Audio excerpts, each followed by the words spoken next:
Hello students, मैं अमित कुमार फिर स्वागत करता हूं आप सभी का अपने यूट्यूब चैनल पर। आई होप आप सभी स्वस्थ होंगे और बहुत ही शानदार तरीके से आप लोगों की तैयारी चल रही होगी। आज की इस वीडियो में मैं लेकर आया हूं 12th क्लास के स्टूडेंट्स के लिए बोर्ड एग्जाम पर आधारित मॉडल पेपर। जैसे आपके बोर्ड एग्जाम में पेपर होता है, बिल्कुल वैसा ही पेपर मैंने आप लोगों के लिए तैयार किया है। और इस मॉडल पेपर में लास्ट ईयर BSCR ने जारी किया था मॉडल पेपर, उसमें से भी क्वेश्चन तैयार किए हैं और अपनी तरफ से भी मैंने बदलाव किए हैं। और बिल्कुल जो आपकी बोर्ड एग्जाम होती है उस पर आधारित आपका ये जो मॉडल पेपर है वो अपन आज हल करने वाले हैं, पूरा कंप्लीट, यानी पूरे 80 नंबर का जो पेपर है वो अपन हल करने वाले हैं। तो अपने इस पेपर को शुरू करें इससे पहले आप लोगों से एक बात करना चाहेंगे, अगर आप हमारे चैनल पे आए हो, हमारे वीडियोस देख रहे हो, वीडियोस पसंद आ रहे हैं, हमारे चैनल को सब्सक्राइब कीजिए, वीडियो को लाइक कीजिए, शेयर कीजिए, साथ ही आप बेल आइकन को भी ऑन रखिए ताकि मेरे वीडियोस की नोटिफिकेशन सबसे पहले आप लोगों के पास पहुंचे। अब ज़्यादा समय नहीं लेते, शुरू करते हैं आज का वीडियो और चलते अपनी स्क्रीन पर। तो शुरू करते हैं आज का मॉडल क्वेश्चन पेपर कक्षा 12 के लिए। मैंने बताया आप लोगों को इंग्लिश कंपलसरी का है भाई, और इसमें अपन बात करें तो टाइमिंग आप लोगों के पास यहाँ पे लिखी हुई है 3 घंटे 15 मिनट। इसके बाद मैक्सिमम मार्क्स की बात करें तो वो 80 मार्क्स है भाई, और जर्नल इंस्ट्रक्शन है जो आपको पढ़ लेने हैं, नहीं भी पढ़ते तो कोई खास बात नहीं है। अब अपन सीधे अपने पेपर पे चलते हैं कि पेपर में क्या आएगा। जो इसमें जो क्वेश्चन सेक्शन ए है इसमें आपके पास 2 पैराग्राफ आएंगे, अनसीन पैराग्राफ होंगे। अनसीन का मतलब जिनको अपन ने देखा नहीं है, अपठित बोलते हैं जिनको अपन, अनसीन पैराग्राफ होंगे।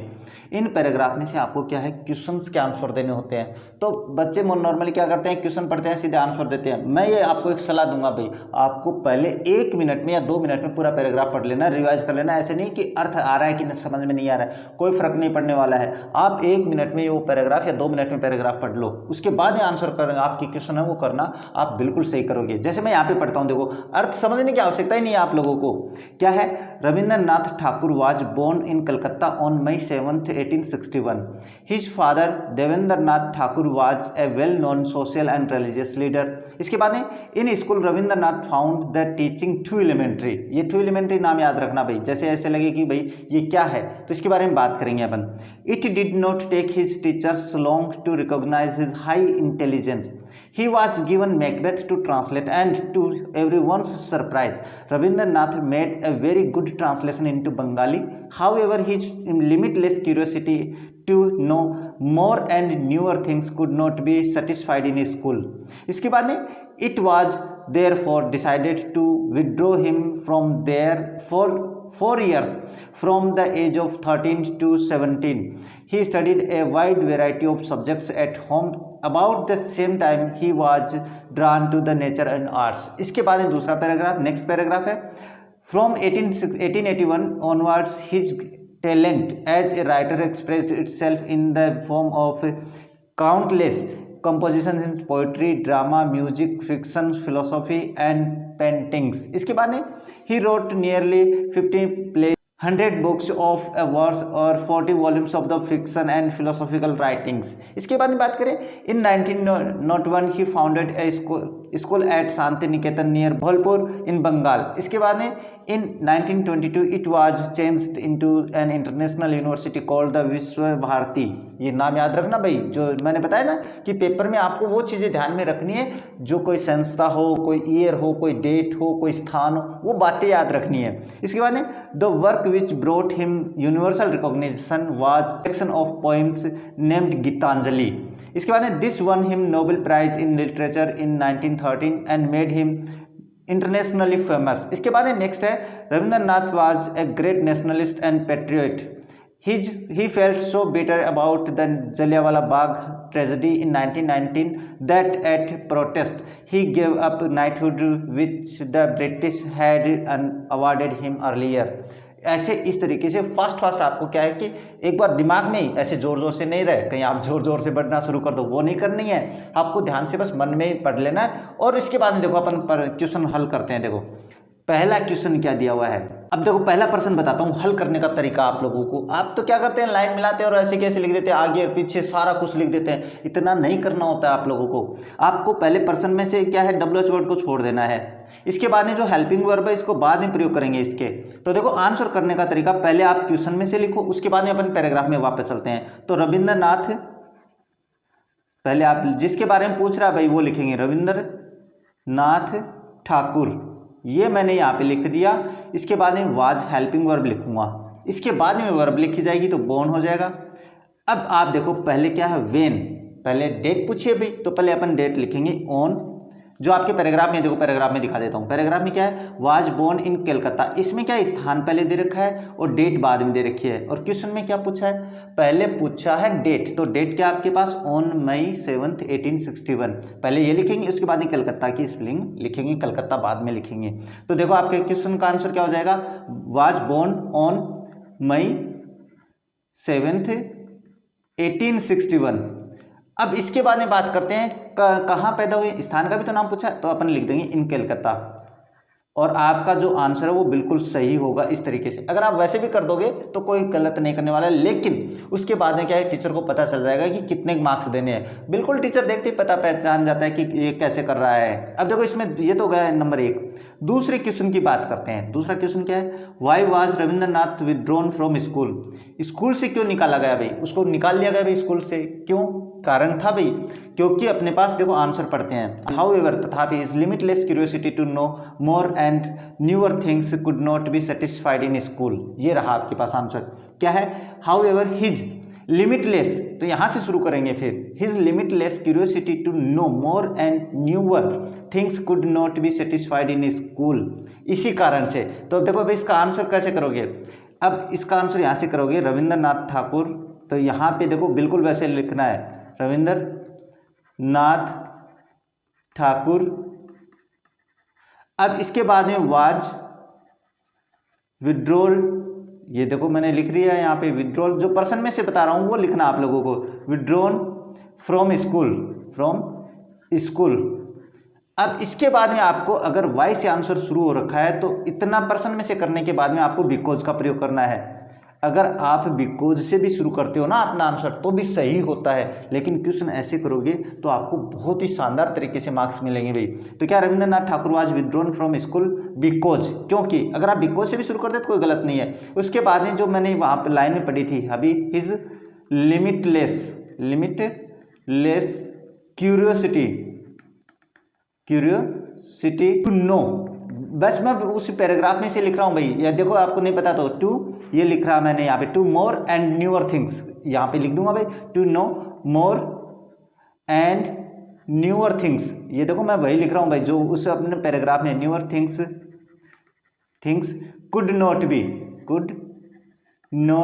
बी कंप्लीटेड, ये अपने पास उस पैराग्राफ में देख लेना भाई, मैंने बता दिया कि कैसे करना है, कंप्लीटेड इन स्कूल, बस इतना सा करना आप लोगों को, और कोई ज़्यादा मैंने चेंज नहीं किया, पर्सन में से लिखा है और वो पैराग्राफ की लाइन लिखी है। अब देखो 3 नंबर क्वेश्चन देखते हैं अपने पास। 3 नंबर क्वेश्चन क्या है, how did he express himself as a writer, उसने अपने आप को कैसे एक्सप्रेस किया भाई राइटर के रूप में। तो ये तो बहुत ही आसान है, देखो यहाँ पे बता देता हूँ, ये देखो from 1881 onward his talent as a writer expressed. अब देखो ये यहाँ पे हिज टैलेंट, अब यहाँ पे हिज टैलेंट थोड़ी आएगा। उसके बाद में देखो आगे क्या, his writer express itself in the form of countless composition in the poetry, drama, music, fiction, philosophy and paintings, यहाँ तक करना है। अब बच्चे क्या करते हैं, बच्चे यहाँ से शुरू करते हैं फ्रॉम से और ये पूरा पैराग्राफ कर देते हैं, गलत हो जाता है। वैसे नहीं करना है आपको, ये पैराग्राफ में अब वहाँ पे लिखूंगा नहीं भाई, क्यों, क्योंकि बड़ा क्वेश्चन बड़ा आंसर है, तो बिल्कुल ऐसे है, मैं वहाँ पे तरीका बताता हूँ, देखो क्या करोगे। इसके बाद में लिखोगे ही एक्सप्रेस्ड, यहाँ पे लिखेंगे भाई ही एक्सप्रेस्ड, जो मैंने बताया ना तरीका करने का। अब डिड दिया है, इसका मतलब वर्ब की सेकंड फॉर्म आएगी, तो मैंने यहाँ पे ही एक्सप्रेस्ड लिख दिया भाई, वर्ब की सेकंड फॉर्म ना दी। इसके बाद himself as a writer, himself as a writer, ये लिख दिया मैंने। इसके बाद में आपको उस पैराग्राफ में से लाइन लिखनी है, कहाँ से, यहाँ से, एज ए राइटर, यहाँ से शुरू करना है। देखो एज ए राइटर तो मैं एज ए लिख दिया वहाँ से, as a writer expressed itself in the form of countless composition in poetry, drama, ये सारी बातें आपको यहाँ पे लिखनी है। तो फिर वो वहाँ पे क्या है कि लाइन बड़ी हो जाएगी, एज ए राइटर। इसके बाद में जो उसने क्या लिखा है भाई, कंपोजिशन लिखे, ड्रामा लिखे, ऐसे करना है ये क्वेश्चन। अब इसके बाद 4 नंबर का देखते हैं। देखो 4 नंबर का क्या, which book of him won him the Nobel prize in literature, ये तो बहुत ही आसान है। अब इसमें क्या है कि एक किताब का नाम ही तो पूछा है, तो इसमें गीतांजलि आएगा। और कहाँ पे है, देखो मैं बता देता हूँ, यहाँ पे ये रहा गीतांजलि, दिस वन मतलब ये किताब की बात कर रहा है, तो अपन गीतांजलि आंसर लिख देते हैं वहाँ पे, केवल गीतांजलि लिखेंगे। अब आप पता नहीं क्या क्या लिख देते हो, तो ये ध्यान में रखना कि जैसा आता है वैसे, जिसके बारे में पूछा आपको उतना ही लिखना होता है। अब देखो नंबर 5 की बात करते हैं। नंबर 5 क्या है, write down the name of the university founded by him. अब उसने यूनिवर्सिटी भी बनाई, कौन सी बनाई, ये रही अपने पास, कॉल्ड विश्व भारती। अब पहले तो क्या ये शांति निकेतन स्कूल थी, लेकिन उसके बाद में इसको चेंज कर दिया, कहाँ पे, यूनिवर्सिटी में, और क्या हो जाएगा, विश्व भारती। तो ये फिर आपका आंसर हो जाएगा, केवल विश्व भारती लिखना है, विश्व भारती। और इतना करने के बाद में आपको ये क्वेश्चन है वो कंप्लीट कर देना। अगर नाम भी लिख देते हो तो कोई गलत नहीं करते। अगर आप ये चाहते हो कि मैं प्रश्न में थोड़ा सा और बड़ा करूं तो क्या हो जाएगा, इसमें write down the name, name ही पूछा भाई, फाउंडेड बाय हिम, तो बस ये हो जाएगा विश्व भारती। 6 नंबर का क्वेश्चन देखो क्या है, why did Rabindranath give up the title of knighthood. उसने उपाधि क्यों दी भाई, उपाधि का त्याग क्यों किया। तो इसका आंसर ये रहा, देखो यहाँ पे रहा, Rabindranath was great nationalist and patriot, he felt so bitter about the Jallianwala Bagh tragedy 1919 that as protest he gave up knighthood which the British had awarded him। आपको बस ये करना है, in the protest of Jallianwala Bagh हत्याकांड, बस इतना करना है। बिटर अबाउट ये फेल्ट करते हैं भाई इतना। अब आप यहाँ से लिखना शुरू कर देते हो तो फिर ये गलत हो जाता है। आप तो बस क्या है कि मैच करते हो और लिख देते हो, वो थोड़ी ना होता है। अगर अपना एग्जामिनर आपसे पूछ रहा है कि आपकी जो एक्टिविटी कितनी है वो पूछ देखना चाहता है। अब इसके बाद में बात करें तो क्या हो जाएगा, इन द प्रोटेस्ट ऑफ, ये आंसर होगा भाई, in the protest of Jallianwala Bagh हत्याकांड, जलियांवाला बाग ट्रेजेडी। बस इतना ही तो आपको लोगों को करना है और कुछ नहीं करना है। क्या है नहीं, विरोध में उन्होंने क्या है कि अपने पास उपाधि का त्याग कर दिया था। आप क्या करते हो, अब आप यहाँ से लिखना शुरू करोगे और यहाँ तक जाओगे तो फिर वो गलत हो जाता है। इतना नहीं करना, आपको समझना है क्वेश्चन की क्या पूछा है, बस उसी का आंसर इसमें देना होता है। अब देखो बात करते हैं आगे वाले क्वेश्चन की। अब आगे जो क्वेश्चन है वो भी उसी पैराग्राफ में है। अब ये आपके या तो सिनोनिम्स होंगे भाई, सिनोनिम्स, या आपके पास एंटोनिम्स होंगे। एंटोनिम्स का मतलब होता है, सिनोनिम्स मतलब समानार्थक, एंटोनिम्स मतलब विपरीतार्थक, ये होता है भाई। तो यहाँ पे सबसे पहले दिया हुआ question, a person who loves his country. तो ये अपने पास जो व्यक्ति अपने देश को प्यार करता है वो कौन होता है, वो होता है नेशनलिस्ट, राष्ट्रवादी होता है। वो क्या होता है भाई, नेशनलिस्ट। ये आएगा भी, मैं बता देता हूँ कहाँ पे लिखा हुआ है, नेशनलिस्ट अभी पढ़ के आए हैं अपन, अगर आपने ध्यान से सुना तो। इसके बाद में इजी नॉट कॉम्प्लिकेटेड, यानी बहुत ही आसान जिसको अपन कहते हैं। अब आपको जब मैंने पैराग्राफ शुरू किया था तो उसमें एक बात बताई थी, यहाँ पे टू एलिमेंट्री का मतलब होता है बहुत ही ज़्यादा आसान, इसको बोलते हैं। तो आपका आंसर क्या हो जाएगा इसमें, टू एलिमेंट्री, ये इसमें आंसर हो जाएगा। ये एलिमेंट्री, ये इसका मतलब होता है बहुत, एलिमेंट्री मतलब प्राथमिक। अब प्राथमिक का मतलब क्या होता है, स्कूल में अपन प्राथमिक विद्यालय में होते हैं, 1 से 5 में होते हैं, उसको बोलते हैं एलिमेंट्री। अब उसमें क्या है, बहुत ही आसान होते हैं क्वेश्चन वो, तो इसका मतलब मेरे लिए तो बहुत ही आसान है। तो टू मतलब बहुत ही एलिमेंट्री, बहुत ही आसान इसका मतलब होता है। इसके बाद ए पीस ऑफ पोइट्री, कविता का एक जो छंद होता है उसको क्या कहते हैं, उसको वर्स कहते हैं। ये सारे नाम है ना इसमें दिए हुए हैं भाई। अब मैं कहाँ पे बता देता हूँ, ये आपको ध्यान में रखना। अब इसमें देखो अपने पास क्या है, वर्स तो ये रहा, नेशनलिस्ट ये रहा, इसके अलावा टू एलिमेंट्री ये आ गया। अब आप पता नहीं कहाँ कहाँ से लिख देते हो, वो नहीं करना है। अब देखो बात करते हैं नेक्स्ट है आप लोगों के पास दूसरा पैराग्राफ आएगा भाई, read the following passage carefully and answer the questions that follow. ये भी आपके पास 6 नंबर का है, वो आपके पास कितने 9 नंबर का था, तो टोटल हो गए 15 नंबर। ये 15 नंबर आपके कहीं जाने नहीं चाहिए। अब इसमें भी अपन क्या करते हैं, पहले पैराग्राफ को पढ़ते हैं भाई पूरा कंप्लीट। देखो, selfie is the latest trend in the teenagers and hundreds of people are risk to take a selfie which will fetch them then more likes and on social media. Famous social networking platforms increase users to take selfie trend. Selfie is used in political and governmental campaign too. इसके बाद में when people take selfie and post on the social media they get likes and shares. It makes them feel good about themselves. People who generally don't express themselves can show their emotions through it. बिल्कुल सही सी बात है भाई। Though selfie in themselves are harmless, people's behavior around them and add negative connotations to There are hundreds of reported deaths because of selfie. People go to dangerous places such as railway lines, cliffs, buildings, tops, dam sites, etc. to take a selfie. Sometimes an accident happens to in such places, causing to the death of the persons taking a selfie. However, peer pressure makes teenagers and youth take risky actions. इसके बाद में is a selfie good और bad? It depends on us. ये ध्यान में रखना. How crazy we are for a selfie, how much importance we are giving to it. There are nothing bad in the taking selfie, but one should not allow this addiction to take control over his senses. बस ऐसे पढ़ लेना, आपको एक revise कर लेना है. इसके बाद में देखो अपन चलते हैं प्रश्नों में. प्रश्न में देखें तो बाद में क्या है, what is the latest trend on social media. तो अपने क्वेश्चन में ये रहा भाई, selfie is the latest trend in the teenagers. तो अपने टीनेजर्स का प्रयोग नहीं करना है, केवल सेल्फी का प्रयोग करना है. लेटेस्ट ट्रेंड इतना ही करना है. तो फिर आपका आंसर क्या हो जाएगा, the latest trend on social media is selfie, और इतना सा आंसर कर देना है. अब आप पता नहीं क्या क्या लिख देते हो, फिर वो गलत हो जाता है. तो मैंने तो एक ही शब्द लिखा और आपका आंसर हो जाएगा यहाँ से. ये छोड़ देंगे, ये हेल्पिंग वर्ब मैंने यहाँ पे लिख दी. इसके बाद how can people who generally can't express themselves show their emotions. यानी कभी कभी क्या है कि भाई कुछ लोग ना बोल के नहीं बता सकते, इसका मतलब ये है. तो फिर लोग अपना इमोशंस कैसे बताएंगे, तो फिर वो सेल्फी के द्वारा बताएंगे. देखो ये अपने पैराग्राफ में लिखा भाई, ये रहा. देखो क्या है, people who generally don't express themselves can show their emotions through it. तो फिर क्या हो जाएगा, थ्रू इट का मतलब सेल्फी के द्वारा. तो आपको वहाँ पे क्या लिखना है, people can show their emotions through selfie. तो यहाँ पे केवल थ्रू सेल्फी करनी है, थ्रू सेल्फी, और आपका आंसर हो जाएगा सही. अब पता नहीं कि आप ज़्यादा क्या लिखना चाहते हो. इसके बाद में can taking selfie emotion sometimes prove to be harmful. बिल्कुल. ये और जो हेल्पिंग वर्ब से पूछे उसका आंसर तो आपको येस और नो में देना है. आगे वाई दिया हुआ तो वो अलग मैटर है, लेकिन क्या सेल्फी लेना कभी कभी नुकसानदायक होता है, हो सकता है, बिल्कुल हो सकता है. आपने यहाँ पे लिखा आंसर केवल येस करना होता है, और आप पता नहीं क्या क्या रामायण लिख देते हो, तो फिर वो गलत हो जाता है. इसके बाद है which habit shouldn't be allowed to take control over senses. अब अपने पास क्या है कि ऐसी कौन सी हैबिट है, आदत है, जो हमें अपने इंद्रियों पे काबू हो जाए, ऐसा नहीं होना चाहिए. तो ये देखो आंसर, देखो ये रहा, allow. One should not allow this addiction. This addiction का मतलब क्या होता है, सेल्फी लेना, टेकिंग सेल्फी. तो बस इतना ही करना है, इसमें ज़्यादा ये टफ नहीं है भाई. पैराग्राफ ज़्यादा टफ नहीं है, केवल सेल्फी के बारे में पूछा है तो अपन यही आंसर देंगे. तो क्या हो जाएगा, टेकिंग सेल्फी. इसमें बस इतना ही करना है, टेकिंग सेल्फी, और आपका आंसर सही होगा भाई. अब देखो इसमें भी सेल्फी, इसमें भी सेल्फी, इसमें भी यस किया मैंने, और इसमें भी सेल्फी आ गई.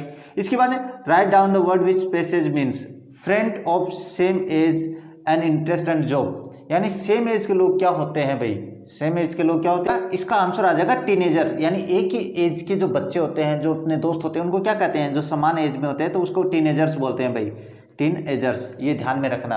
अब इसके बाद में बात करते हैं नेक्स्ट है right the opposite word of decrease from the passage. यानी पैसेज से इसका क्या है, विलोम शब्द लिखना है.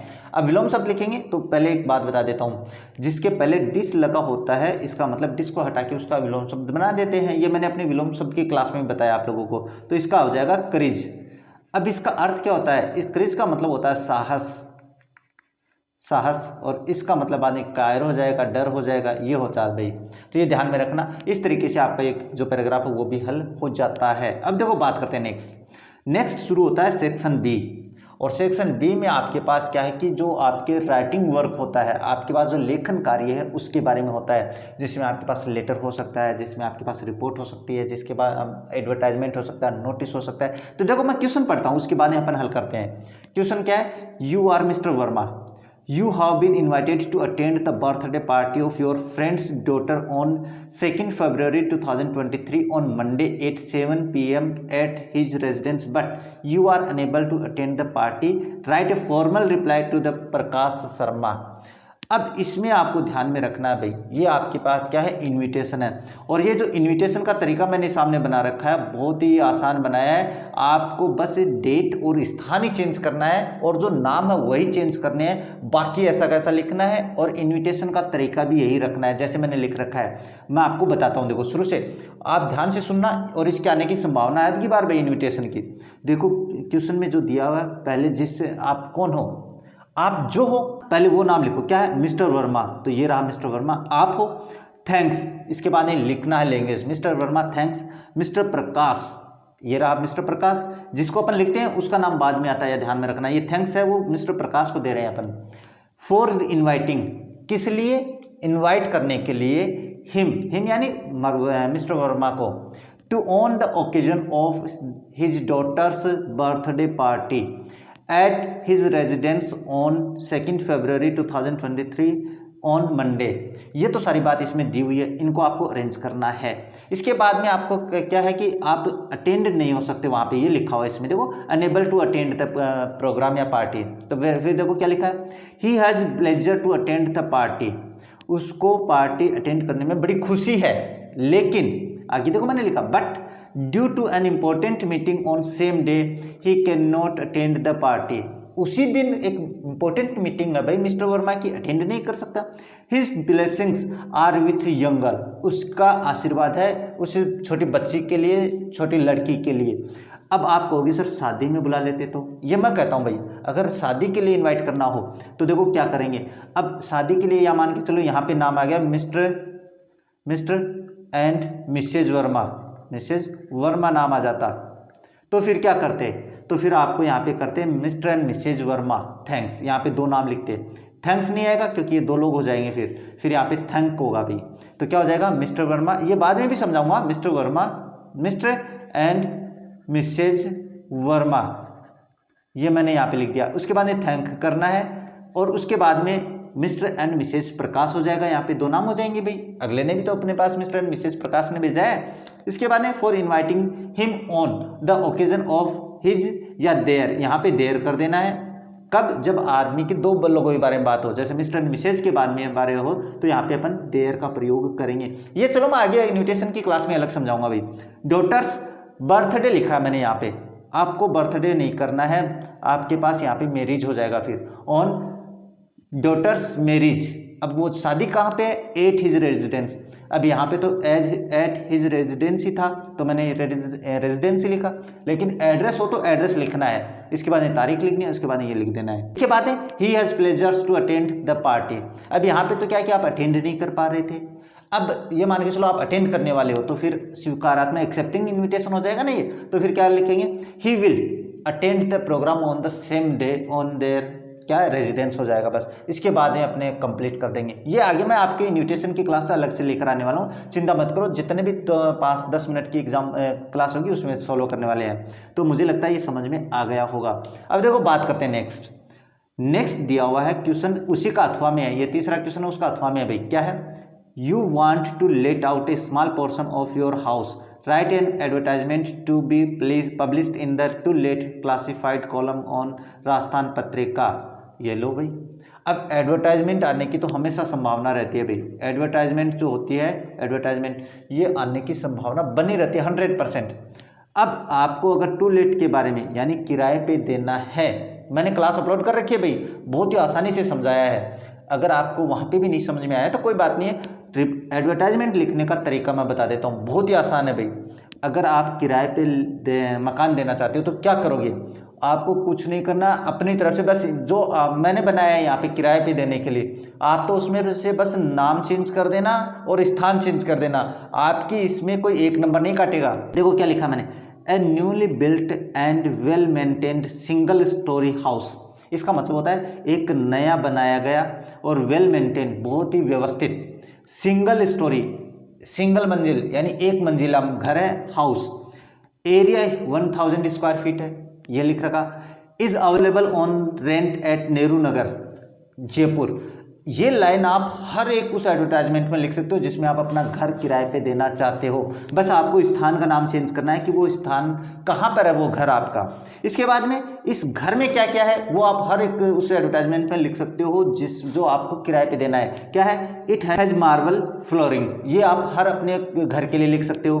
दे 3 बेडरूम्स, उसमें 3 बेडरूम्स है, ये लिख सकते हो। मॉड्यूलर किचन के बारे में लिख सकते हो। अटैच लेट बाथ लिख सकते हो, बिल्कुल लिख सकते हो। एंड सेपरेट लेट बाथ, ये भी लाइन लिख सकते हो। फुली फर्निश्ड, बिल्कुल फर्निश किया हुआ है, फर्नीचर वगैरह सब काम किया हुआ है। एंड पार्किंग स्पेस है। इतनी पहचान आप हर एडवर्टाइजमेंट में लिख सकते हो। मैंने अपनी एडवर्टाइजमेंट की जो क्लास थी उसमें भी समझाया आप लोगों को। इसके बाद में 24/7 वाटर एंड इलेक्ट्रिसिटी सप्लाई, यानी 24 घंटे अपने पास पानी और बिजली की सप्लाई है। Rent will be 20,000 per month. अब अगर क्वेश्चन में ये कुछ चेंज किया हुआ है, जैसे रेंट है वो आप 15,000 बताना है, तो आप फिर ये 20,000 थोड़ा ना कर दोगे, लेकिन आपको उसमें बदलना कुछ नहीं है। Per month interested family can contact Aniket, जो परिवार चाहता है रहना यहाँ पे वो संपर्क कर सकता है किसी अनिकेत से। और उसके बाद में आपको क्या लिखना, कॉन्टैक्ट नंबर लिखना है, ये जैसे लिख दिए। उसके बाद में ईमेल आईडी वगैरह अगर लिखना चाहो तो थोड़ा अच्छा लगता है, बाकी लिखने की कोई आवश्यकता नहीं है। और इसमें आपको कुछ नहीं चेंज करना है, केवल स्थान और दिनांक ही चेंज करनी है। और अगर आप चाहो तो यहाँ पे अपने पास जो 1000 स्क्वायर फीट है इसको चेंज कर सकते हो। अगर आपको फ्लैट देना हो किराए पे, यहाँ पे मैंने हाउस लिखा, फ्लैट देना हो तो उसमें अपने पास जैसे पार्किंग वगैरह ये सारी व्यवस्था फ्लैट में भी होती है भाई, तो आपको केवल यहाँ पे फ्लैट चेंज करना, यहाँ पे आपको हाउस की जगह क्या कर देना है, फ्लैट कर देना, और आपका आंसर सही हो जाएगा। इस तरीके से आपका जो 3 नंबर क्वेश्चन है वो हल हो जाता है भाई। इतना आसान है, आपको केवल डेट और नाम और दिनांक की चेंज करनी होती है और बाकी कुछ नहीं चेंज करना है। दोनों चीज़ों में मैंने बता दिया भाई। अब देखो नेक्स्ट क्वेश्चन पढ़ते हैं। नेक्स्ट क्वेश्चन है, your school organised a seminar on water conservation, write a report. ये रिपोर्ट लिखने का तरीका भी मैंने रिपोर्ट की क्लास अपलोड कर रखी है भाई, आप देख लेना, उसमें भी देखना, और यहाँ पे भी मैं समझा देता हूँ। ये जो रिपोर्ट मैंने यहाँ पे करवाई है वो उस क्लास में नहीं है, तो आपको इसको भी ध्यान से देखना है। रिपोर्ट लिखने का तरीका यही है कि आपके पास पहले उस टॉपिक का नाम लिखना है। क्या लिखोगे, सेमिनार ऑन वाटर कंजर्वेशन। इसके बाद में ये रिपोर्ट किसके द्वारा है, जैसे अनिकेत के द्वारा है, तो मैंने यहाँ पे मोस्टली अनिकेत नाम लिख देता हूँ। आपका जो नाम हो वो नाम लिख देना है और उस टॉपिक का नाम लिख देना जिस पे वो रिपोर्ट लिखनी है। अब रिपोर्ट जब अपन शुरू करते हैं तो वाटर कंजर्वेशन पे तो रिपोर्ट आप किसी भी तरीके से बना सकते हो, लेकिन जैसे मैंने बनाया है उसमें आपको कुछ थोड़ा बहुत अगर क्वेश्चन में चेंज है तो कर देना, नहीं तो फिर बिल्कुल ये सही है भाई। क्या है, झुंझुनू स्थान का नाम लिखेंगे, 29 फरवरी 2024 लिख दिया मैंने यहाँ पे। इसके बाद में आपको ये मार्क लगाकर उसके बाद में आपको डायरेक्ट अपनी क्या है रिपोर्ट शुरू कर देनी है भाई। और रिपोर्ट हमेशा 3rd पर्सन में शुरू होती है, ये ध्यान में रखना। 3rd पर्सन मतलब ही, सी, इट, दे, और किसी व्यक्ति का नाम होता है। अब देखो पढ़ते हैं। Over school organised a seminar on water conservation as the part of the water day celebration on 15 March 2024। हमारे विद्यालय ने आयोजन किया है पानी के संरक्षण के बारे में एक सेमिनार का। कब, इसके बाद में किसके लिए, वाटर डे सेलिब्रेशन यानी पानी दिवस मनाने के लिए। कब, 15 मार्च 2024 के लिए भाई ये सेमिनार आयोजन किया भाई। इसके बाद में the main aim of the seminar was to save water. मुख्य लक्ष्य क्या था उसका, मुख्य लक्ष्य था कि पानी की बचत करना। आगे क्या है, as it is a precious source for human being survival. पानी की बचत करने के बारे में बताया गया है। क्यों बताया गया है, क्योंकि ये मानव की सबसे ज़्यादा ज़रूरतमंद चीज़ है जिंदा रहने के लिए। सर्वाइवल का मतलब होता है जिंदा रहना। इसके बाद में so the guests who to participate in the seminar spoke about the water conservation. इसीलिए जो मेहमान वहाँ पे पार्टिसिपेंट किए थे उन्होंने सभी ने पानी के संरक्षण के बारे में बातचीत की। They also told how water could be conserved. उन्होंने ये भी बताया कि पानी का संरक्षण कैसे किया जा सकता है। डॉक्टर अनिकेत, अब डॉक्टर अनिकेत के बारे में भाई, ए फेमस एनवायरमेंटलिस्ट सजेस्टेड, प्रसिद्ध पर्यावरणविद हैं। एनवायरमेंटलिस्ट का मतलब होता है पर्यावरणविद। उन्होंने सुझाव दिया that we should harvest rain water. उन्होंने हमें सुझाव दिया कि हमें पानी, जो वर्षा का पानी होता है उसका भी संरक्षण करना चाहिए। ही also told that the present use of water will affect the future generation. उन्होंने ये भी बताया कि आज के जो पानी का उपयोग है वो अपनी भविष्य की पीढ़ी को प्रभावित करेगा, ये उन्होंने बताया भाई।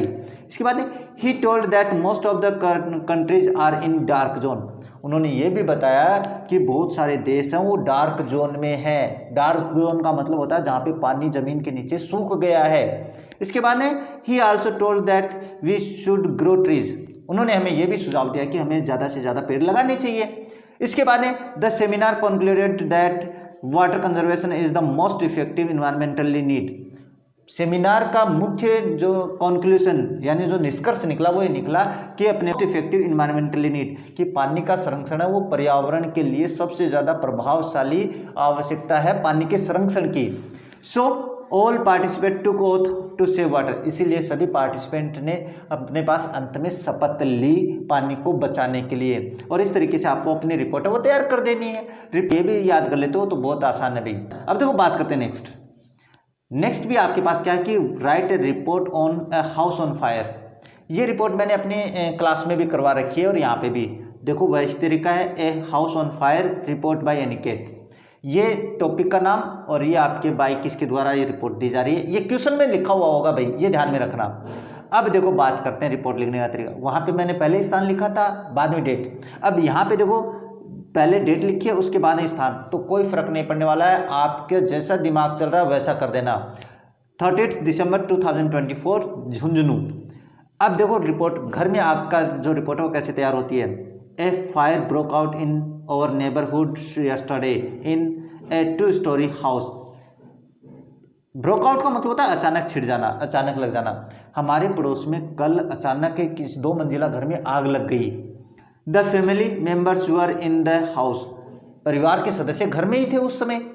The fire was due to a gas cylinder leakage, और जो आग थी वो गैस सिलेंडर के लीकेज से थी।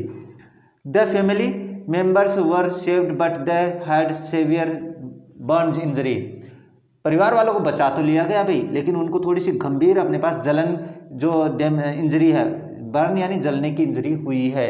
इसके बाद में द हाउस होल्ड्स गुड्स, घर का सामान, and the other important documents completely burned in the fire, घर का सामान था, इंपॉर्टेंट डॉक्यूमेंट्स थे, वो पूर्णतया जल गए।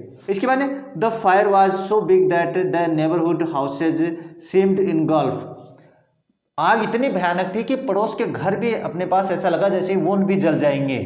ठीक है, दो the exact cause of gas leakage was not known, यद्यपि गैस लीकेज का कोई मुख्य कारण पता नहीं चला भाई कैसे था। इट वॉज सस्पेक्टेड, ये संदेह किया गया that the gas pipe had a cut from which gas leaking, ये बाद में माना गया, ये संदेह किया गया कि शायद वो जो गैस की पाइप थी वो लीक थी, कटी हुई थी, इसलिए गैस उधर से लीकेज हो रही थी। A neighbour called the fire brigade, पड़ोसी ने भाई फायर ब्रिगेड को कॉल किया, आग बुझाने वाले को कॉल किया। It took 5 hours to control the fire, 5 घंटे लगे आग को बुझाने में। समवन कॉल्ड द पुलिस, किसी ने पुलिस को भी बुलाया भाई। The injured members were sent to the hospital, जो घायल व्यक्ति थे उनको हॉस्पिटल पहुंचाया गया पड़ोस में। The family members were sad, परिवार वाले दुखी थे। The neighbours managed for them shelter and food that night, पड़ोसियों ने भाई व्यवस्था की, उनके पनाह की और रात के भोजन की।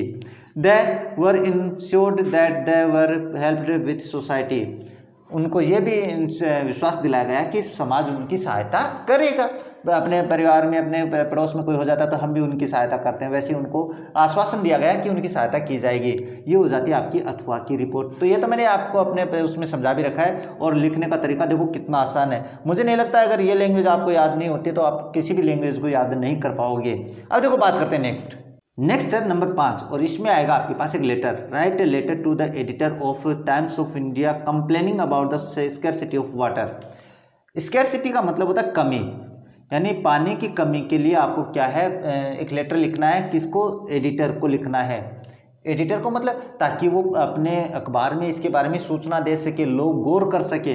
अब ये थोड़ा सा जो लेटर है ना एडिटर को लेटर, ये आपको इसमें थोड़ी सी लैंग्वेज चेंज करनी है। मैंने पहले दूसरी लैंग्वेज लिखवाई थी, यहाँ पे मैं थोड़ी सी चेंज कर रहा हूँ लैंग्वेज को, क्योंकि अपने समय के साथ बदलाव करना जरूरी है भाई।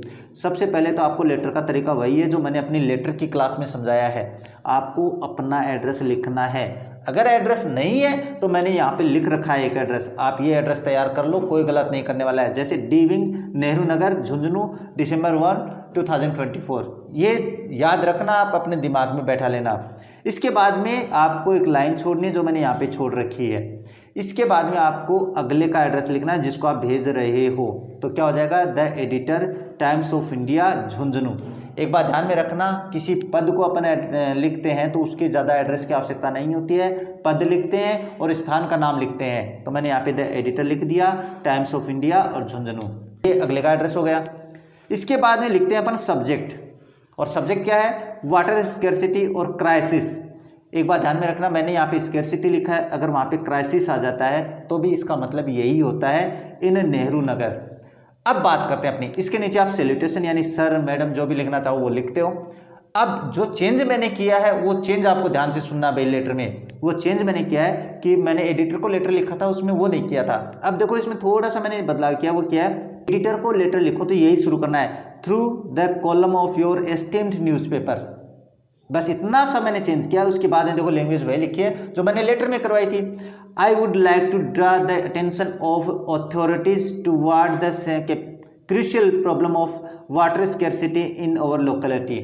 अब जिस समस्या के बारे में आप अपने ध्यान आकर्षित करवाना चाहते हो उस समस्या का नाम कैसे लिखोगे, I would like to draw the attention of authorities toward the crucial problem of, यहाँ से लेके ये जो टॉपिक है ये टॉपिक आपको चेंज कर देना है। जैसे अपने पास इलेक्ट्रिसिटी के बारे में आ जाता है तो of electricity in our locality हो जाएगा। अगर इसके अलावा अपन बात करें in sanitary condition in our locality तो यहाँ पे ऑफ वाटर की जगह क्या लिखेंगे, इन सैनिटरी कंडीशन लिख देंगे। तो ये आपको बस ये लाइन चेंज करनी है और ये प्रत्येक एडिटर वाले लेटर में लिखी जा सकती है, यहाँ से यहाँ तक रट लेना, याद कर लेना। इसके बाद में आपको अपनी भाषा में लेटर तैयार करना है। वैसे मैंने आपकी भाषा यहाँ पे लिखी है, क्या लिखी है, इट इज समर, गर्मियों का समय है time, and the water supply is irregular, और पानी की सप्लाई बहुत ही अव्यवस्थित है, इरेगुलर है। The water supply cut off in the morning early, water की सप्लाई है, पानी की सप्लाई है, सुबह सुबह जल्दी काट ली जाती है, बंद कर देते हैं। The people can not store water in that short time, इतने कम समय में लोग पानी भर भी नहीं पाते हैं भाई। इसके बाद में the working people are unable to store water, अब काम करने वाले लोग बेचारे सुबह जल्दी जाना होता है तो वो पानी का स्टोर कहाँ से करेंगे, तो वो पानी भी नहीं भर के जाते हैं। इसके बाद में sometimes the water supply does not open for a whole week, कभी कभी तो ऐसा होता है कि पानी की सप्लाई है वो पूरे सप्ताह भर नहीं ओपन करते हैं, नहीं खोलते हैं। इसके बाद में we have complaint about it to the authorities but they didn't heed it, हमने इसकी शिकायत भी की थी जो अपने पास अधिकारीगण है उनको, अथॉरिटीज़ का मतलब होता है सरकारी लोग, अथॉरिटीज़, बट उन्होंने कोई ध्यान नहीं दिया। यहाँ पे दे है भाई, THY they only say that work in progress, वो केवल ये बहाना बना लेते हैं कि कार्य प्रगति पे है, बस इतना कहते हैं, इसके बाद में वो कुछ नहीं करते हैं। दे ensure us telling lie that water supply will be okay in time, वो हमें झूठ बोलते हैं, झूठ वादा करते हैं कि पानी की सप्लाई ठीक हो जाएगी जल्द ही, लेकिन ऐसा है नहीं। But it is nearly 1.5 month, लेकिन अभी 1.5 महीना हो गया है, 1 महीने और 15 दिन हो गए हैं। We are facing problem of water scarcity, हमें पानी की कमी की समस्या का सामना करना पड़ रहा है अभी भी। इसके बाद में सो वी रिक्वेस्ट यू, ये लाइन आप हर लेटर में लिख सकते हो जो मैंने यहाँ पे लिखी है, अब पढ़ रहा हूँ वो, you please publish an article in your valuable newspaper, therefore the authorities can solve the water scarcity. ये लाइन आप बस अपने टॉपिक का नाम चेंज करना और हर एडिटर वाले लेटर में लिख सकते हो।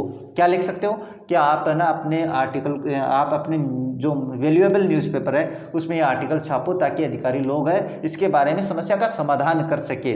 इसके बाद में एंडिंग वर्ड हो जाएगा thanking you, yours faithfully Aniket, society head, बस आपका लेटर कंप्लीट हो जाता है। और बहुत ही आसान लैंग्वेज में करवाया भाई, इससे आसान मुझे नहीं लगता कि कोई और लैंग्वेज होगी, और अगर ऐसा कर देते हो तो आपके मार्क्स बिल्कुल नहीं कटने वाले हैं, ये मैं गारंटी लेता हूँ। अब देखो बात करते हैं नेक्स्ट उसी का अथवा में है भाई, जो नंबर 5 पे अपन ने, उसमें क्या है, write a letter on behalf of MS Gupta and sons 15 Mukherjee Nagar Delhi to MS science publication 18 Mahesh Nagar Jaipur, making inquiry necessary inquiry about the bulk supply of SP English work book for 12th class.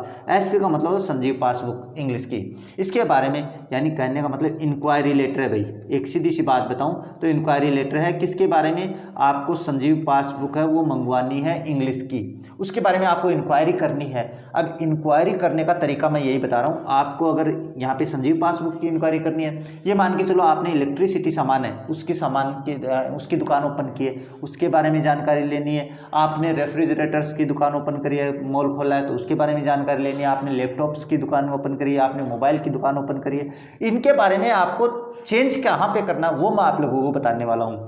सबसे पहले तो देखो इसमें एड्रेस दिया हुआ है आपका भी, क्या दिया है, write a letter on behalf of MS Gupta, तो मैंने देखो ये लिख दिया MS गुप्ता एंड सन्स, ये आपका एड्रेस है। 15 मुखर्जी नगर, ये रहा इसमें। इसके बाद में दिल्ली, आप दिल्ली का है, आप दिल्ली के हो, ये भी लिख दिया मैंने। डेट आप उस दिन की लिख देना जिस दिन लेटर लिखो, तो ये आपका एड्रेस हो जाता है। अब बात करते हैं इसके नीचे, तो इसके नीचे आपको अगले का एड्रेस भी लिखना होता है। तो अगले का एड्रेस ये रहा, तो 2 के बाद में जो होता है वो अगले का एड्रेस होता है। तो क्या है, MS साइंस पब्लिकेशन, तो मैंने वही लिखा है, देखो MS साइंस पब्लिकेशन। उसके बाद में क्या लिखा है, 18 महेश नगर, तो मैंने ये लिख दिया यहाँ पे 18 महेश नगर। उसके बाद में कहाँ पे है ये, जयपुर में, तो ये देखो जयपुर कर दिया मैंने यहाँ पे। इसके नीचे आपको सब्जेक्ट लिखना है, और इंक्वायरी वाले जो लेटर्स होते हैं उसमें सब्जेक्ट का आसान तरीका बता देता हूँ। इंक्वायरीज अबाउट ये लिख दिया, इसके बाद में जिसके बारे में, जैसे यहाँ पे मैं संजीव पासबुक इंग्लिश के बारे में है, तो आपको जैसे लैपटॉप या मोबाइल के बारे में है तो यहाँ पे मोबाइल्स के बारे में लिख दोगे। इसके बाद में अगर अपन बात करें वर्कबुक की तो वर्कबुक कर दोगे। इसके अलावा अगर अपन बात करें किसी भी मैटर में हो तो बस ये लिख देना इंक्वायरीज अबाउट, और आपके उस टॉपिक का नाम जो आपके क्वेश्चन में आया है, बस ये चेंज करना है। इसके बाद में सैल्यूटेशन वही है जो मैंने यहाँ पे बताया है। लैंग्वेज क्या लिखनी है, लैंग्वेज यही लिखनी है भाई, क्या है, वी हैव, इंक्वायरी वाले लेटर की बात बता रहा हूँ भाई। We have recently opened a book store MS Gupta and sons, हमने अभी हाल ही में एक अपने बुक स्टोर ओपन किया है MS गुप्ता एंड सन्स के नाम से। We want to do business with you, हम आपके साथ व्यवसाय करना चाहते हैं। We have new to the business, हम बिजनेस में अभी नए नए हैं। So we want to inquire about your terms and condition, इसलिए हम आपके टर्म्स एंड कंडीशन, शर्तों के बारे में जानना, नियम और शर्तों के बारे में जानना चाहते हैं। We also want to know about the points below, हम नीचे जो पॉइंट्स दिए हैं उनके बारे में भी जानकारी लेना चाहते हैं। अब पॉइंट्स कौन से हैं, ये रहा एक पॉइंट, ये आप हर बार हर एक उसे इंक्वायरी लेटर में लिख सकते हो जो आपके लेटर में पूछा गया है। क्या है, देखो, how will you supply the order, तो इसमें ये नहीं लिखा है कि मैंने संजीव पासबुक का ऑर्डर है कि मोबाइल का ऑर्डर है, ये नहीं लिखा ना, तो ये आप हर उस लेटर में लिख सकते हो जो इंक्वायरी के बारे में है। नेक्स्ट है, what will the prices for SP Sanjeev passbook English, यहाँ पे आपको उस टॉपिक का नाम चेंज कर देना, बाकी क्वेश्चन यही रह जाएगा। इसके बाद है what will be the payment mode, ये आप हर एक लेटर में लिख सकते हो, कोई गलत नहीं करने वाला भाई कि आपके पेमेंट का तरीका क्या होगा, कैश होगा कि चेक होगा, ये होगा UPI होगा। इसके बाद है in what time you will provide the order, यानी कहने का मतलब केवल यहाँ पे नाम चेंज करना, बाकी चारों बिंदु आप हर एक इंक्वायरी लेटर में लिख सकते हो। तो इससे आसान और तरीका क्या होगा भाई, आपको तो बस यही तो लिखना है। अब देखो नेक्स्ट क्या है, please provide these details early, हमें ये जो लाइन है इसके लिए भी लिखने होते हैं, कृपया हमें ये जो जानकारी है जल्दी उपलब्ध करवाइए। इसके बाद में we will have pleasure doing business with you, हमें बड़ी खुशी होगी आपके साथ व्यवसाय करने में। उसके बाद में थैंकिंग योर्स फेथफुली अनिकेत, और डायरेक्टर किसका, इसका जो पद होता है, इसके बारे में मैंने समझा रखा, लेटर का फॉर्मेट क्या होगा वो आप लेटर वाले क्लास में देख लेना। अब देखो बात करते हैं नेक्स्ट और नेक्स्ट सेक्शन आता है सेक्शन C। सेक्शन C में क्या होगा भाई, सेक्शन C में आपके पास ग्रामर पार्ट है, यानी ग्रामर जितनी भी है आपके पास ग्रामर के टॉपिक है उनके बारे में क्वेश्चंस होंगे सेक्शन C में। और ग्रामर के जितने भी टॉपिक्स हैं वो मैंने अपने चैनल पे अपलोड कर दिए हैं, आप प्लेलिस्ट में जाना और 12th क्लास की जो प्लेलिस्ट है उसमें देखना, आपको आपकी एग्जाम से संबंधित सारा मैटर मिलने वाला है। अब देखो बात करते हैं क्वेश्चन नंबर 6 की, क्या है, join the following sentences using the words given in the bracket, यानी इन शब्दों का प्रयोग करते हुए दोनों वाक्यों को जोड़ना है। अब पहले 1 नंबर की बात करते हैं, उसके बाद इसकी, जब 2 वाक्य हुज से जोड़ने हो तो बाद वाले वाक्य में क्या देखना भाई, बाद वाले वाक्य में कोई रिलेटिव वर्ड देखना है। रिलेटिव मतलब जो रिश्तेदारी बताते हैं, रिश्तेदारी बताने का मतलब क्या होता है, father mother brother sister neighbour friend जो भी होते हैं, ये रिलेटिव वर्ड देखना है। और इसके साथ में आपको देखना है पजेसिव फर्स्ट, पजेसिव फर्स्ट की सारणी मैंने बनवा रखी है, आप देख लेना। अब इसमें देखें तो क्या लिखा है, देखो, the boy needs help his father dead last year. अब इसके बारे में बात करते हैं कि हिज फादर, तो ये रहा रिलेटिव वर्ड और ये रहा पजेसिव फर्स्ट। आपको इस पजेसिव फर्स्ट को हटाना है और इसकी जगह हुज का प्रयोग करना है, ये मैंने आपको समझा रखा भाई, आप देख लेना वहाँ पे। अब देखो इसको अपन जोड़ते हैं, एक बात ध्यान में रखना, जैसे द बॉय, जब आप हुज से वाक्य जोड़ो और अपन ये देखेंगे कि ये जो हिज फादर है वो किसके फादर है। तो पहले वाले वाक्य में देखना है किसके लिए आया है, किसके फादर हैं, तो इस लड़के के फादर है। तो जिसके बारे में हो उसके पास ही आपको उस प्रोनाउन उस कंजक्शन का प्रयोग करना है, ये मैंने बता रखा भाई। तो हुज का प्रयोग यहाँ पे करेंगे। अब बच्चे क्या करते हैं, बीच में रख देते हैं और वो गलत कर देते हैं, ये नहीं करना आप लोगों को। तो बॉय हुज, अब यहाँ पे हिज को तो हटा देंगे, हिज की जगह तो आपको क्या करना है, हुज का प्रयोग करना है। तो इसमें क्या हटा देंगे, हुज लिख दिया, इसके बाद में फादर, और बाद वाला वाक्य पहले लिखेंगे, डाइड लास्ट ईयर, और उसके बाद जो इस वाक्य का बच गया वो पहले वाले वाक्य में वो लिखेंगे नीड्स हेल्प, और वाक्य हो जाएगा आपका कंप्लीट। इस तरीके से आपको वाक्य कंप्लीट करना है। यानी अगर सब्जेक्ट से रिलेशन है तो आपको सब्जेक्ट के बाद में हुज का प्रयोग करना है, अगर ऑब्जेक्ट से रिलेशन है तो ऑब्जेक्ट के बाद में हुज का प्रयोग करना है। ये आपको ध्यान में रखना है, मैंने समझाया भाई। देखो दूसरा करते हैं, the man was a shopkeeper, I helped the man, और आपको हुम से जोड़ना है। और इसके बारे में मैंने एक खास बात बताई थी, जब दो वाक्य हुम से जोड़े जाते हैं तो बाद वाले वाक्य का ऑब्जेक्ट देखा जाता है। बाद वाले वाक्य का क्या देखना है, बाद वाले वाक्य में ऑब्जेक्ट देखना आप लोगों को। ऑब्जेक्ट क्या है, आई हेल्प द मैन, उस आदमी की सहायता की। अब ये द मैन पीछे वाले वाक्य में किसके लिए आया है, तो ये आया है द मैन के लिए आया है भाई, द मैन। भाई बात हो रही है इसमें, तो चलो यहाँ पे हिम आ जाना चाहिए था, वैसे ये इसने थोड़ा गलत बनाया भाई। हिम आता तो ये हिम भी अपने पास उस व्यक्ति के लिए होता, तो फिर होम का प्रयोग आपको उस व्यक्ति के बाद में करना है, शॉपकीपर के बाद में नहीं करना है। शॉपकीपर तो इसकी उपाधि हो गई ना, ये ध्यान में रखना। तो क्या हो जाएगा, ये इसका आंसर जो 2 नंबर है इसका हो जाएगा द मेन। तो देखो द मेन लिख दिया, ये तो बहुत आसान बनाया भाई। इसके बाद आपको होम का प्रयोग करना है, और जब आप कंजक्शन लिखते हो जिसके बाद में, उस कंजक्शन के बाद में बाद वाला वाक्य पहले लिखना है, ये ना होता है। तो बाद वाला वाक्य क्या है, आई हेल्प्ड। अब ये जो ऑब्जेक्ट है ये छोड़ देंगे, क्योंकि ऑब्जेक्ट के लिए अपन ने हुम का प्रयोग कर लिया। अब पहले वाले वाक्य में जो बच गया वो लिख देंगे भाई। पहले वाले वाक्य में वाज ए शॉपकीपर, तो भाई यहाँ पे लिख देंगे वाज ए शॉपकीपर, और वाक्य हो जाएगा आपका कंप्लीट। इस तरीके से आपको हुम से वाक्य जोड़ देना है। अब देखो बात करते हैं नेक्स्ट है combine each set of sentence into the one sentence as directed. आपको इन्फिनेटिव का प्रयोग करते हुए वाक्य को जोड़ना है, पहले वाले वाक्य को। अभी इन्फिनेटिव की क्लास मैंने अपलोड कर रखी है भाई, आप ध्यान से देखना। कंजक्शन की क्लास में मैंने अभी अपलोड किया है। 2+ वर्ब की फर्स्ट फॉर्म को अपन क्या कहते हैं, इन्फिनेटिव कहते हैं। मैंने आप लोगों को समझाया भी है, अगर आप लोग देखा तो देख लेना आप उस क्लास में जाके। अब देखो इन्फिनेटिव कैसे करेंगे, बाद वाले वाक्य में एक इन्फिनेटिव या तो दी हुई होगी या आपको खुद को यूज करनी पड़ेगी, वर्ब की फर्स्ट फॉर्म प्लस SAS। तो कुछ नहीं करना होता है इन्फिनेटिव से, पहले वाला वाक्य लिखेंगे द बर्गलर, उसके बाद में टुक आउट ए नाइफ। अब इसके बाद में आपको इन्फिनेटिव का प्रयोग करना है, टू फ्राइटन मी, बस इतना ही करना है, फ्राइटन मी, और वाक्य आपका हो जाएगा कंप्लीट। इसमें केवल ये इन्फिनेटिव का प्रयोग करना है। इसमें तो दिया हुआ है भाई, मैंने तो आपको ये भी समझाया है अपनी क्लास में। अगर नहीं दी हुई हो इन्फिनेटिव तो फिर कैसे करोगे, वो भी समझाया मैंने, आप देखना वहाँ पे। इसके बाद नेक्स्ट आप लोगों के पास he is poor, he is honest, compound sentence बनाना है। और कंपाउंड सेंटेंस की मैंने क्लास आप लोगों के सामने डाल रखी है कि कौन से कंजक्शन का प्रयोग करते हुए आप कंपाउंड सेंटेंस बनाओगे। अगर विरोधाभास बता रहा है तो आप येट और बट का प्रयोग करते हुए वाक्य कंप्लीट को जोड़ दोगे। कैसे हो जाएगा ये हो जाएगा आप लोगों के पास, ही इज पुअर यट, या बट का प्रयोग कर लो भाई, यहाँ पे जो आपके दिमाग में आता वो कर लो। बट ही इज ऑनेस्ट, और वाक्य हो जाएगा आपके पास कंप्लीट। अब ये मान के चलो ये कह देता आपको यहाँ पे कॉम्प्लेक्स सेंटेंस बनाना है, इसका कॉम्प्लेक्स सेंटेंस बनाना है। ये तो मैं समझाना चाहता था अपनी क्लास में, मैंने समझाया भी है। अगर इसका कॉम्प्लेक्स सेंटेंस बनाना हो तो फिर क्या करोगे, तो फिर आप यहाँ पे येट और बट का प्रयोग नहीं करोगे, यहाँ पे आप टू का प्रयोग करोगे। उसके बाद में आपको क्या लिखना है, ये पहले वाला वाक्य कंप्लीट लिखना, ही इज पुअर, और कोमा लगाएंगे, he is happy, he is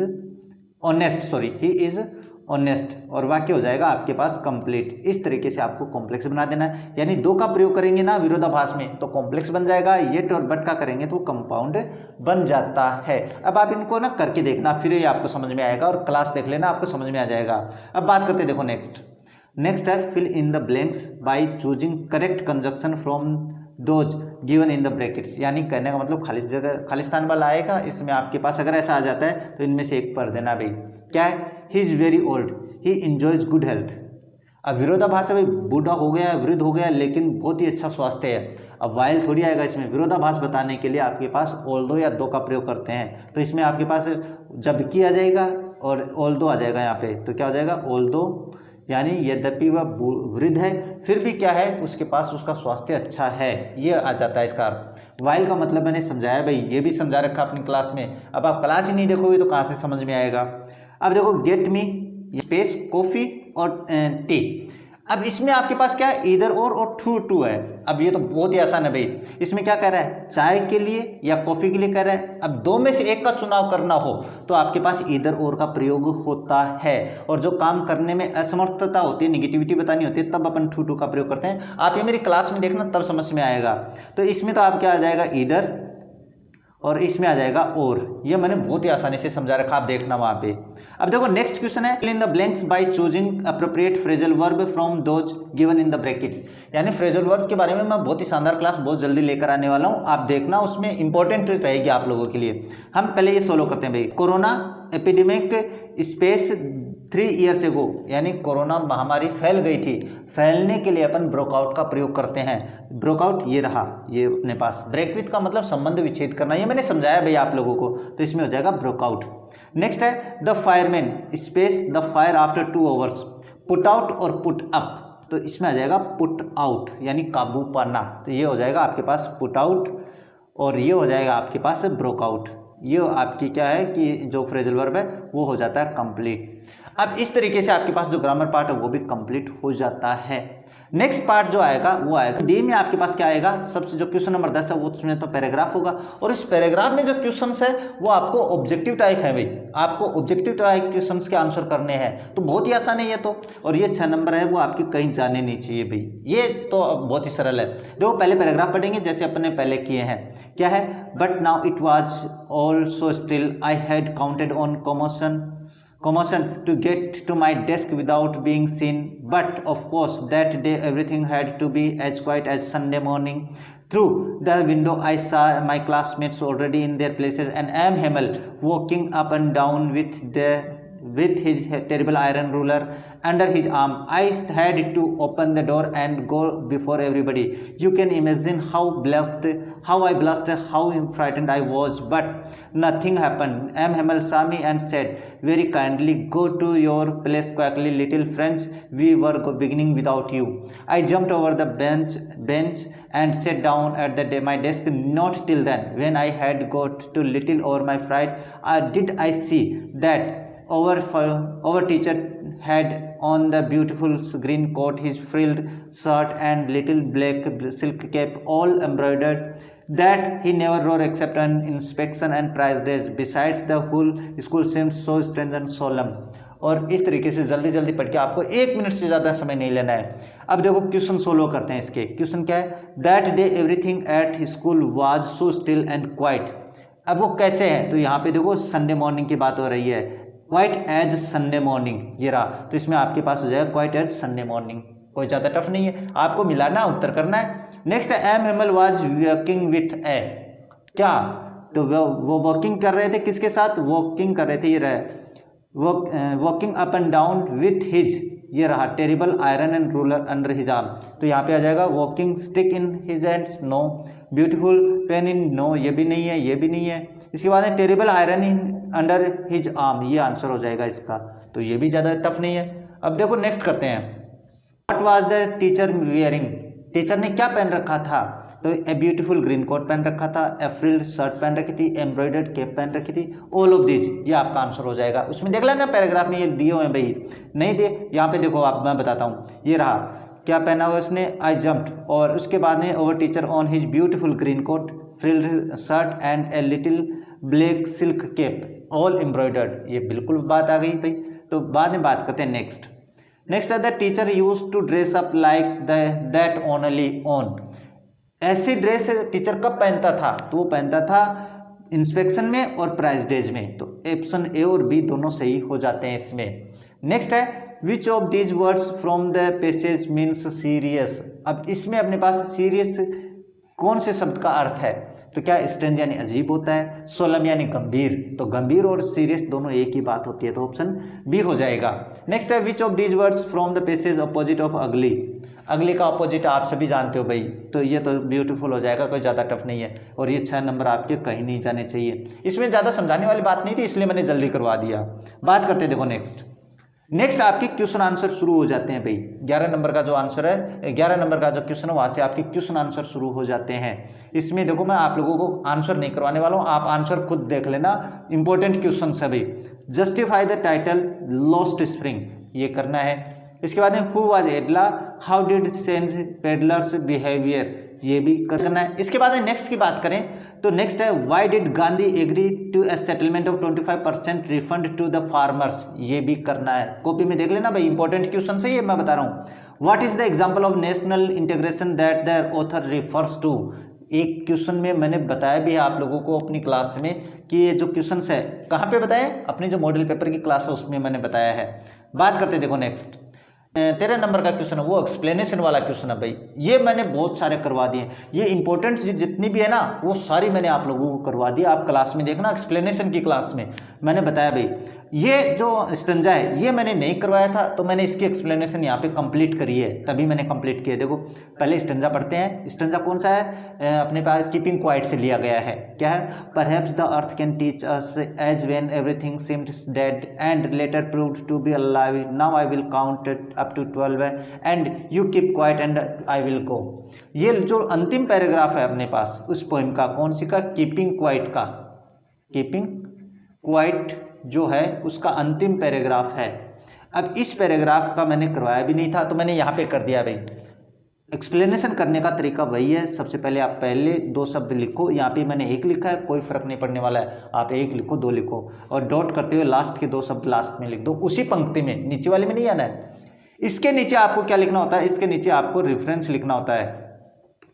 reference में क्या लिखोगे, रेफरेंस में लिखते हैं अपन उस कविता का नाम, जो कविता है जिससे ये पैराग्राफ लिया गया है उसका नाम और कवि का नाम, ये लिखते हैं। और लिखने का तरीका मैंने आप लोगों को अपनी एक्सप्लेनेशन क्लास में बताया है। तो क्या है, these lines have been taken from the poem keeping quiet, मैंने बता दिया भाई। इसके बाद it was composed by Pablo Neruda, ये मैंने अपनी हर एक एक्सप्लेनेशन में बताया। एक्सप्लेनेशन के पहले मैंने जो रेफरेंस और कॉन्टेक्स्ट है वो सेम बताता हूँ मैं। क्यों बताता हूँ, क्योंकि आप उस पोएम का राइटर भी सेम होता है और उसके पास जो कविता होती है, कविता का नाम, वो भी सेम होता है, तो इसमें अपन चेंज नहीं करते हैं। तो ये रेफरेंस है कौन सी कविता के लिए, कीपिंग क्वाइट के लिए, आपको ये याद कर लेना है। कॉन्टेक्स्ट भी आपको यही याद कर लेना है। क्या है, in this poem the poet tells about the benefits of keeping quiet, इस कविता में कवि है चुप रहने के फायदे बताता है, शांत रहने के फायदे बताता है। The poet thinks about the people who are running in their lives, कवि उन लोगों के बारे में सोचता है जो अपने पास क्या है, अपने जीवन में भागते रहते हैं। मैंने ये स्टंजा, ये जो रेफरेंस और कॉन्टेक्स्ट है, मैंने जो स्टंजा करवाए हैं उनमें भी सेम लिखा, आप देख लेना मेरी क्लास में। आगे क्या, he tells that we should keep quiet for he count 12, वो हमसे रिक्वेस्ट भी करता है, हमें सुझाव देता है कि जब तक वो 12 गिनता है आप चुप हो जाओ। He says that the time will be very excited, बाद में वो बताता है कि भाई टाइम है वो बहुत ही एक्साइटेड होगा, रुचिकर होगा। तो ये अपने पास रेफरेंस और कॉन्टेक्स्ट है इस कविता के लिए, कीपिंग क्वाइट के लिए, आप रट लेना इसको, तभी आपको, क्योंकि हर एक स्टंजा के लिए यही करना है। अब देखो इसकी एक्सप्लेनेशन की बात करते हैं। एक्सप्लेनेशन भी करने का तरीका वही है, आप लोगों के पास क्या है, in these lines the poet says that the earth can teach us when everything seems dead, कवि ये कहता है इस पैराग्राफ में कि पृथ्वी हमें सिखा सकती है कि जब हर चीज़ मृत दिखाई देती है, but after some time the thing seems live, बाद में वो चीज़ जो है, जो वस्तु मरी हुई दिखाई देती है, वो जिंदा प्रतीत हो जाती है। The best example for this is the earth, इसके लिए बढ़िया से बढ़िया एग्जाम्पल अपनी पृथ्वी है, जो हमको मृत दिखती है लेकिन ये पूरे ब्रह्मांड में चक्कर काट रही है, जैसे सजीव व्यक्ति चक्कर काटते हैं।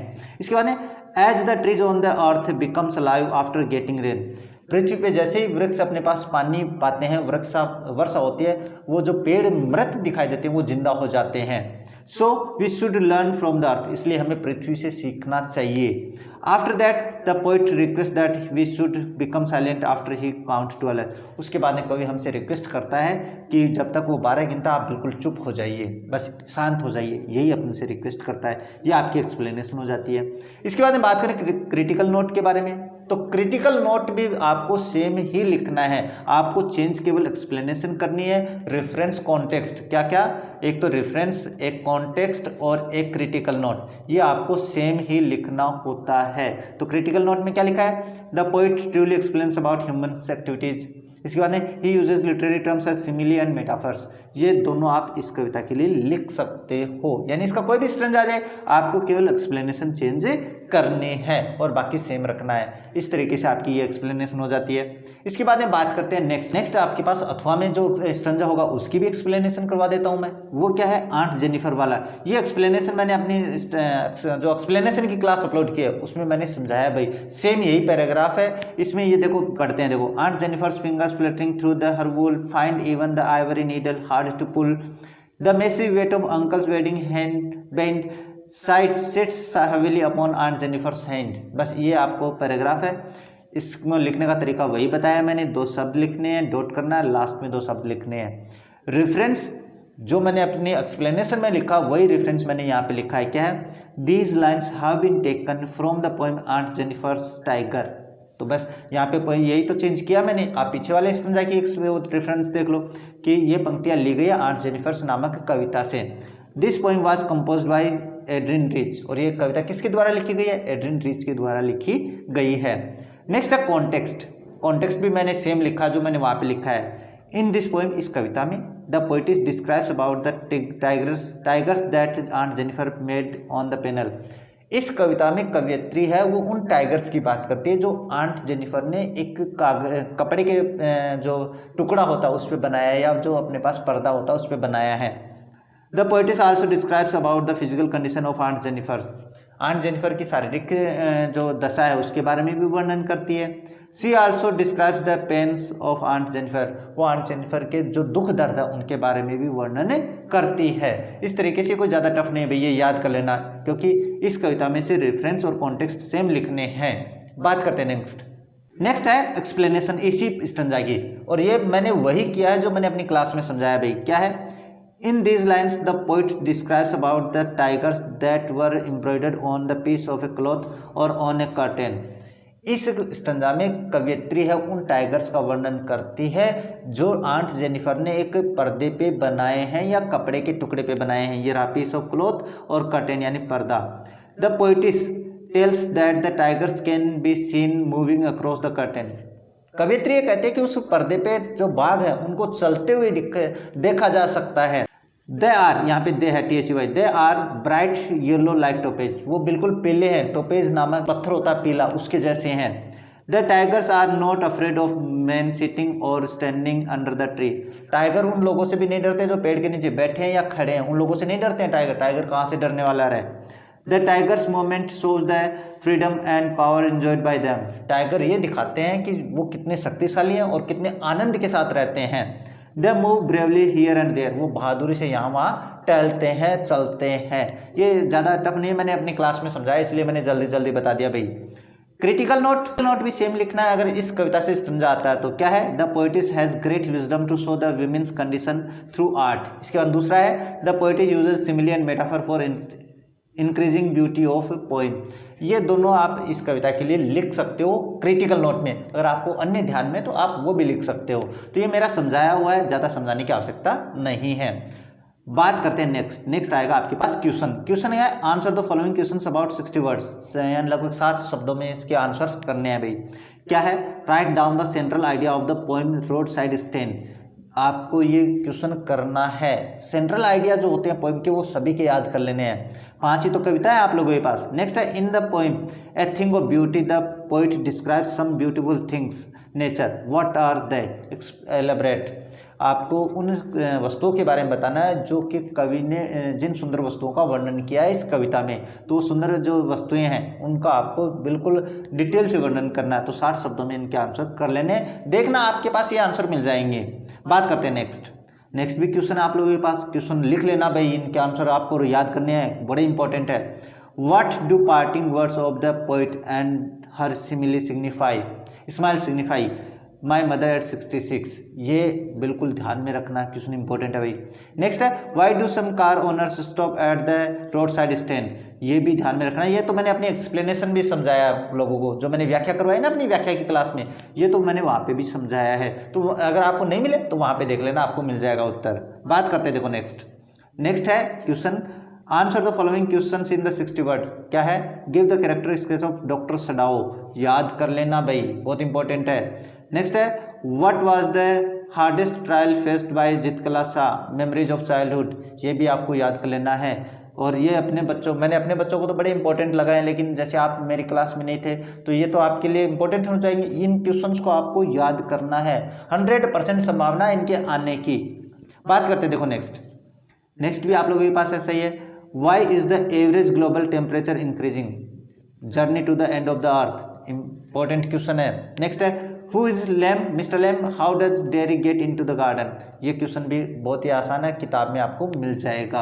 अब बात करते हैं, देखो नेक्स्ट जो क्वेश्चन है, क्वेश्चन नंबर 18, ये आपके बुक्स में से है, ऑब्जेक्टिव टाइप क्वेश्चन है, लेकिन आपके पाठ में से है, आपके लेसन में से है। अब देखो इनको आंसर्स करते हैं भाई। क्वेश्चन है सेम वाज, सेम था, क्या था भाई सेम एक साइकेट्रिस्ट था, अपने जो राइटर है उनका दोस्त था ये, तो साइकेट्रिस्ट हो जाएगा यहाँ पे। नेक्स्ट है how many tigers had Maharaja killed with in 10 years. 10 वर्षों में कितने बाघ मार पाया था राजा। अगर आप लोगों ने ढंग से पढ़ा है तो आपको याद होगा, उसने 10 साल में केवल 70 बाघ ही मारे थे। उसके बाद में वो फ्रस्ट्रेटेड हो गया था। नेक्स्ट है इसके पास students on ice program was headed by. अब ये जो प्रोग्राम था अपने पास, journey to the end of the earth, उसकी बात है अपने पास। उसमें ये प्रोग्राम किसके द्वारा चलाया गया था, तो ये आपके पास अलेक्जेंडर फ्लेमिंग द्वारा चलाया गया था। ये थोड़ा सा मेरे कन्फ्यूजन भी है भाई, लेकिन आंसर यही है। अगर इसका चेंज हुआ तो मैं आप लोगों को बताऊंगा। इसका आंसर क्या आएगा, अलेक्जेंडर फ्लेमिंग। नेक्स्ट है आप लोगों के पास the street kids called mister Lamb. गली के बच्चे मिस्टर लेम को क्या बुलाते थे, तो वो तो बहुत ही आसान है भाई, लेमी लेम बुलाते थे। नेक्स्ट है the story the tiger king is about the king of Pratibandapuram. जो टाइगर स्टोरी है टाइगर किंग, वो कहाँ के राजा के बारे में थी, तो वो प्रतिबंधपुरम के राजा के बारे में थी। नेक्स्ट है the name of the doctor Sadao's wife. Sadao की पत्नी का नाम क्या था, बहुत ही आसान है भाई, उसका नाम हाना था। अब इसमें एक उसकी जो नौकरानी है उसका भी नाम याद रखना भाई, अब की बार आ सकता है भाई। नौकरानी जो थी, उसकी मेड जो थी, उसका नाम क्या था, उसका नाम था यूमी। ये याद रखना भाई ये नाम। इस तरीके से आपका जो मॉडल पेपर है वो अब कंप्लीट हो जाता है। तो पूरा मैंने आपको टोटल 80 मार्क्स का जो नंबर है अपने पास, जो मार्क्स है, इसके मैंने बता दिया कि किस तरीके से आपके पास कौन सा क्वेश्चन आने वाला है। और अभी यही एक मॉडल पेपर नहीं है जो मैंने आप लोगों को हल करवाया है, मैंने ऐसे बहुत सारे मॉडल पेपर वो तैयार किए हैं। अगर आप लोग ये मॉडल पेपर ढंग से देख लेते हो तो मैं गारंटी लेता हूँ आपके जो 90% 90+ मार्क्स है वो आने की संभावना है इस पेपर में, मैं ये गारंटी ले सकता हूं। तो मिलते हैं आप लोगों से आगे एक नया मॉडल पेपर लेकर, तब तक देखते रहिए हमारा चैनल। जय हिंद, जय भारत।